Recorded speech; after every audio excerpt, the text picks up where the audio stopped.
మాటల యుద్ధం వెనుక మర్మం ఏంటి? మరి రేవంత్ రెడ్డి ఒక సవాల్ విసిరారు, ఒక చర్చ చేద్దాం రమ్మని చెప్పి. కేటీఆర్ వస్తాడా, కేసీఆర్ వస్తాడా, మరి ఢిల్లీలో ఉన్న మోడీ వస్తాడా, గల్లీలో ఉన్న కేడీ వస్తాడా, ఇట్లాంటి సవాల్ అయితే విసిరారు. సో దీంట్లో బీజేపీ నాయకులుగా మీరేం చెప్తారు? బీఆర్ఎస్ బీజేపీ చర్చ జరగాలంటారా? దీని ఏం చెప్తారు?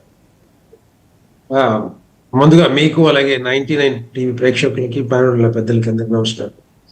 ఇప్పుడు సభ దేనికోసం పెట్టారు, ఏం చెప్పడానికి పెట్టారు, ఏం చెప్పాలనుకున్నారు, ఏం చేసిర్రు అని చెప్పడానికి పెట్టారు? సామాజిక న్యాయ సభ అని పెట్టారు. నేను అంటున్నాను అది సామాజిక న్యాయ సభ కాదు, అన్యాయ సభ అని చెప్తున్నాను.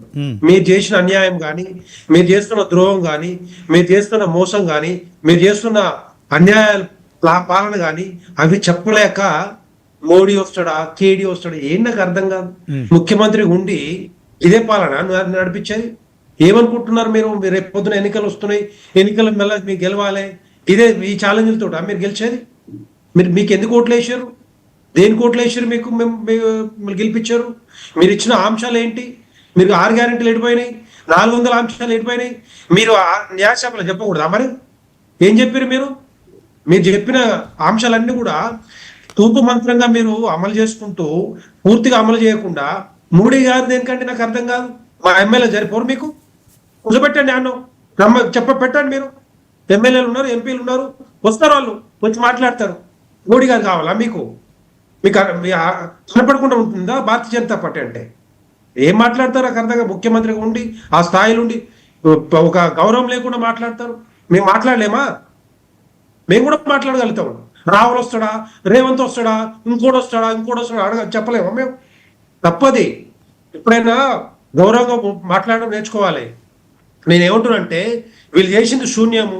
రాజకీయాలతోటి, రాజకీయ అబద్ధాలతోటి రాజకీయాన్ని నడపాలి, రాష్ట్ర పాలన కొనసాగించాలని అనుకుంటున్నట్టుంది. ఎంతసేపున వీళ్ళ దగ్గర చెప్పేది ఏమి లేక ఏది మన ప్రత్యర్థి పార్టీల బీఆర్ఎస్ కానీ లేకపోతే బీజేపీని కానీ ఇంకో పార్టీని దుమ్మెత్తిపోయాలి, గుర్తుపెట్టడానికి ప్రయత్నం చేయాలి. అదే రాజకీయం వీళ్ళు చేసేదిగా. ఇక ఈ తెలంగాణ రాష్ట్రంలో బట్టలిప్పి కూర్చోబెట్టారు కదా. మా దగ్గర ఏమీ లేదు, మా దగ్గర చేయలేము, మేమేం చేయలేము, మీరే చెప్పండి మేమేం చేయాలో చెప్పుకున్న ముఖ్యమంత్రి గారు ఇక అంతకంటే ఎక్కువ ఏం మాట్లాడగలుగుతారు చెప్పండి? ఇక గవే సవాళ్ళు, గవే ఛాలెంజ్లు ఇచ్చినాయి. ఈ 6 గ్యారెంటీలో 13 అంశాలలో అమలు చేయరని చెప్తే కనీసం బస్సు ప్రయాణం తప్ప ఏం చేస్తున్నారు వీళ్ళు? అన్ని తూతు మంత్రంగానే. నేను మళ్ళా చెప్తున్నా, రైతు భరోసా అనేది యాసంగి వానకాల సీజన్ ఎగ్గొట్టారు వీళ్ళు. మొన్న ఇచ్చిన రైతు భరోసా స్థానిక సంస్థల ఎన్నికలు వస్తున్నాయి, ఎట్టి పరిస్థితుల్లో ఊర్లలో నిలదీస్తారు అని చెప్పి మొన్న 9,000 కోట్లు రిలీజ్ చేసినారు. నేను ఏమంటున్నానంటే దాంట్లో 72 లక్షల మంది, 70 లక్షల మంది కాకుండా ఇంకా 2 లక్షల మందికి ఎగ్గొట్టారు మీరు. వాళ్ళు ఏమంటున్నారు? పంట వేయలేదని చెప్పి ఒక సాకుతోటి 2 లక్షల మంది. నేను మాట్లాడినా ప్రిన్సిపల్ సెక్రటరీకి, నా దగ్గర కాన్వర్జేషన్ కూడా ఉంది. కొన్ని మండలాల్లో మేము డేటా తీసుకుంటే అక్కడ నుంచి ఎగ్గొట్టారు. నేను మినిస్టర్ గారితో మాట్లాడతామని చెప్పారు. నేను ఇక్కడ కూడా డిమాండ్ చేస్తా ఉన్నా, మీరు చిత్తశుద్ధి ఉంటే తెలంగాణ ప్రజల మీద ప్రేమ అభిమానం మీకు ఓట్లేసి అని అనుకుంటే ఇప్పుడు కూడా 2 లక్షల మందికి, 2 లక్షల రైతుల మందికి 100 కోట్ల రూపాయలు మీరు ఎగ్గొట్టారు. ఇప్పుడు కూడా వేయండి, ఇప్పుడు నేను ఇస్తా డేటా. ఓకే వెంకటరెడ్డి గారు, 1 మినిట్. వెంకటరెడ్డి గారు చేస్తున్నారని చెప్పాలి. వెంకటరెడ్డి గారు, తిట్టదండకంతో కాదు మీరు చేసేది. వెంకటరెడ్డి గారు, తెలంగాణ రాష్ట్రంలో ఇప్పుడు ప్రభుత్వంలో కాంగ్రెస్ ఉంది, అలాగే ప్రతిపక్షంలో బీఆర్ఎస్ ఉంది, మూడో ప్రతిపక్షంలో మీరున్నారు. సో గత కొంతకాలంగా కేంద్రం నుంచి ఎలాంటి నిధులు రావట్లేదని చెప్పి బీఆర్ఎస్ కాంగ్రెస్ రెండు కూడా ఆరోపిస్తున్నాయి. సో దీంట్లో ఈ చర్చలో కిషన్ రెడ్డి గారు కూడా పాల్గొనాలి, ఇక్కడ అసెంబ్లీలో అయినా మంచిదే, అక్కడ పార్లమెంట్లో అయినా మంచిదే, చర్చ జరగాలని చెప్పి రేవంత్ రెడ్డి ఆహ్వానిస్తున్నాడు. సో ఇటు బీజేపీ, బీఆర్ఎస్, కాంగ్రెస్ ముగ్గురు కూడా కూర్చుంటే ఒక అర్థవంతమైన చర్చ అయితే నడుస్తుంది కదా. ఎవరు ఏమిచ్చారు, తెలంగాణ రాష్ట్రానికి ఎవరేం చేశారనే దాంట్లో ఒక క్లారిటీ అయితే వస్తుంది కదా. దీన్ని మనం స్వాగతిద్దామా, ఏమంటారు? ఇప్పుడు ఎక్కడ ఇది ఏమన్నా రచ్చబండ అనుకుంటున్నారా ఏమన్నా? ఇప్పుడు అసెంబ్లీ ఉంది, పార్లమెంట్ ఉంది, ఆ వేదికలు ఉన్నాయి కదా మాట్లాడడానికి. మా ఎమ్మెల్యేలు కూడా మాట్లాడుతున్న టైం ఇయ్యరు మీరు. మా ఎమ్మెల్యేలు మాట్లాడేదానికి టైం ఇయ్యరు.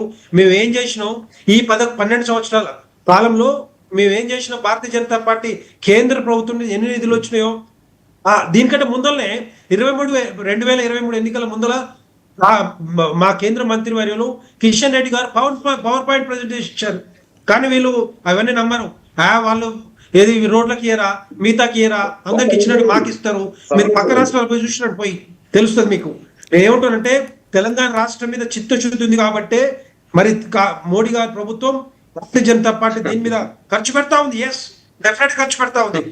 మేము సవాలు ఇచ్చినప్పుడు మీరు రాలేదు. మరి మీరు మీ ఇష్టం వచ్చినట్టు ఇచ్చినప్పుడు వెంకటరెడ్డి గారు 1 మినిట్ ఎమ్మెల్యేలు ఉన్నారు, ఎంపీలు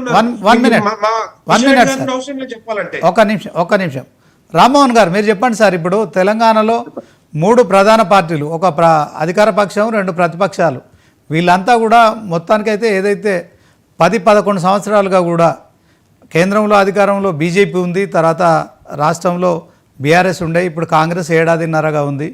సో కేంద్రం నుంచి నిధులు రావట్లేదని చెప్పి వీళ్ళు ఆరోపణలు చేయడము, మేము 10-11 లక్షల కోట్లు ఇచ్చామని చెప్పి బీజేపీ చెప్పడము. సో మొత్తానికి తెలంగాణలో ఒక ప్రజలనైతే కన్విన్స్ కార్యక్రమం అయితే కొనసాగుతోంది. సో ఇప్పుడు రేవంత్ రెడ్డి తెలంగాణ సీఎంగా ఒక చర్చకైతే ఆహ్వానిస్తున్నారు బీజేపీని.